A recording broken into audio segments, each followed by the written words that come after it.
Imagine waking up tomorrow to a news alert that the life savings you've tucked away in a foreign currency, the investment you were promised would make you a millionaire, is, in the cold light of day, worth almost exactly what it was when you bought it a decade ago.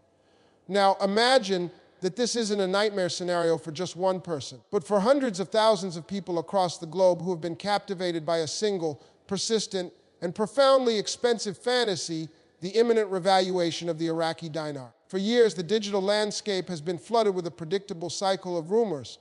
Tier levels, phase twos, and urgent 36-hour exchange windows, each one promising that financial liberation is just one secret bank codes away. But what if the entire foundation of this life-altering decision is built not on clandestine banking intelligence or geopolitical certainty, on a carefully constructed ecosystem of misinformation that preys on hope and financial desperation? The shocking truth that the dinar investment gurus will never tell you is that the entire narrative of a pending RV is a financial mirage, a phantom event that is perpetually just over the horizon. And it's a mirage that has been systematically debunked by every credible financial institution, central bank policy, and economic data point available in the public domain. The real story isn't happening in shadowy chat rooms or on obscure websites promising insider information. It's happening in the stark, unemotional numbers published by the Central Bank of Iraq and the analyses of international financial bodies, all of which paint a consistent and undeniable picture of stability, not astronomical revaluation. Let's be unequivocally clear about the facts as they stand today. The exchange rate of the Iraqi dinar is not a mystery. It is a publicly listed, actively traded figure. As of the most recent and verifiable data, one Iraqi dinar is worth approximately 0.076 United States dollars. To put that into painfully clear perspective, if you hold 1 million Iraqi dinars, a quantity often presented as a future fortune, its current tangible value in the global marketplace is about $760. This is not a temporary dip or a market manipulation. This is the reality of its value based on the economic fundamentals of Iraq itself. The Central Bank of Iraq itself has repeatedly emphasized its primary goal is to achieve and maintain monetary stability, to control inflation, and to ensure the currency's reliability for everyday transactions within the country's economy. The notion that this same institution is secretly orchestrating a thousand-fold or even million-fold increase in the dinar's value is not only fantastical, but it is also directly contradictory to its stated mission and the basic principles of modern economics. Such an event would instantaneously vaporize the purchasing power of every Iraqi citizen, trigger hyperinflation, and dismantle the very financial stability the country has been painstakingly building for years. The architects of the RV myth cleverly bypass these inconvenient truths by creating a parallel universe of jargon and pseudo-complexity. Terms like Tier 4B, international asset baskets, and global currency resets sound impressively technical to the layperson. They have no basis in the actual lexicon of international finance. They are linguistic traps designed to overwhelm critical thinking and create a false sense of exclusivity and inside knowledge. This creates a community, a digital tribe where faith in the rumor is valued over verifiable evidence and where any voice presenting factual data is dismissed as part of a disinformation campaign meant to keep the small investor down. This psychological manipulation is the engine of the entire scheme. It transforms waiting from a passive state into an active act of belief, and it reframes the continuous failure of the RV to materialize not as a refutation of the theory, but as further proof of its monumental importance.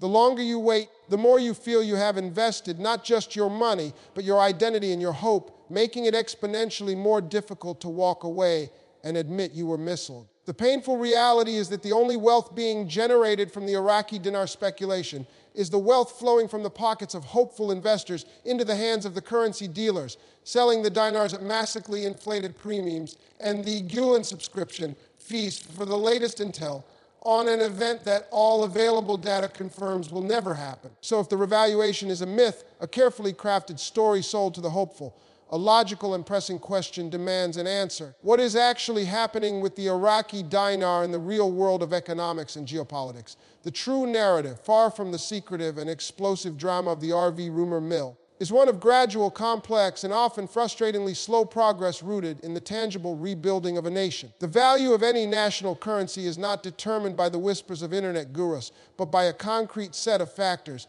including the country's economic output, its political stability, its foreign reserves, and the deliberate policies of its central bank. When you examine Iraq through this factual lens, a completely different picture emerges, one that explains both the current stability of the dinar and the immense challenges that stand in the way of any significant, legitimate appreciation. The Iraqi economy remains overwhelmingly dependent on a single resource, crude oil. Hydrocarbons account for nearly all of the country's export revenue and a massive portion of its federal budget. This creates a fundamental vulnerability. The dinar's stability is tethered directly to the volatile global price of oil. When oil prices are high, the government has more dinars to spend, and the currency enjoys stronger support. When prices crash, the entire economic apparatus, including the currency's buying power, comes under severe strain. This is the real roller coaster that the dinar faces, not the fictional launch sequence of a revaluation. The Central Bank of Iraq's primary mission, therefore, is not to engineer a get-rich-quick scheme for foreign speculators, but to manage this precarious reality, using its dollar reserves to defend the dinar's current exchange rate and prevent a collapse that would devastate the Iraqi people, who are the true stakeholders in their nation's currency. This involves a daily and unglamorous process of currency auctions and monetary interventions, a world away from the exciting codes and countdowns of the online forums. Furthermore, the political landscape within Iraq continues to be characterized by fragmentation and periodic instability. Forming a government is a protracted struggle. Corruption remains a deeply entrenched problem that siphons away national wealth. And the ongoing need to rebuild infrastructure and cities devastated by years of conflict consumes billions of dollars that could otherwise be used for economic diversification. A genuine, strong currency is a symbol of a strong and diverse economy, one with a robust private sector, agricultural independence, and a thriving manufacturing base. Iraq, for all its potential and the resilience of its people, is not there yet. The journey toward a genuinely stronger dinar will be measured in decades of sustained peace, institutional reform, and economic diversification, not in a 36-hour window triggered by a secret international agreement. This is the inconvenient, complex truth that the RV narrative conveniently ignores because it lacks the glamour and immediacy of a fictional financial revolution. It is a story of hard work, not magic. Understanding this reality is the most critical step any potential investor can take. It shifts the focus from chasing phantom profits to assessing real-world risks. Instead of asking, when will the RV happen, the informed individual should be asking, what is the current inflation rate in Iraq? What are the central bank's latest foreign reserve figures? And is the Iraqi government making tangible progress on its economic reform agenda outlined by the International Monetary Fund? These are the indicators that truly matter, the real data points that provide a glimpse into the dinar's genuine trajectory. Placing your hope in a Tier 4B alert is like waiting for a thunderclap to solve a drought. It's a dramatic but empty promise. Understanding the mechanics of the central bank's irrigation system, the tedious, unsexy work of economic policy, is what actually leads to growth. The RV myth is a parasite on this real economy, distracting from the authentic challenges and opportunities within Iraq by offering a fictional shortcut that, in the end, only leads back to the starting point of currency whose value is defined by the difficult, ongoing work of national recovery, not by the fantasies of outsiders.